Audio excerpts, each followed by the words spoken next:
It is intuitively known and scientifically proven that clenching or grinding, clenching during the day or night, or grinding, which is motion of the teeth, day and or night, can damage the joint, just like too much force or motion can damage an elbow or a hip or a knee. Orthopedic surgeons know about this greatly.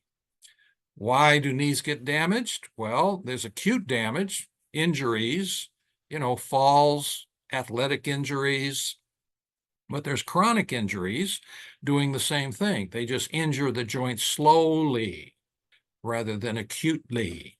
So you can acutely damage this joint, but most patients damage the joint due to chronic overuse of the joint, and bruxism is one of the three circumstances that causes extra loads on the joint, overuse of the joint, that eventually causes this little joint in front of the ear to break down. That is bruxism.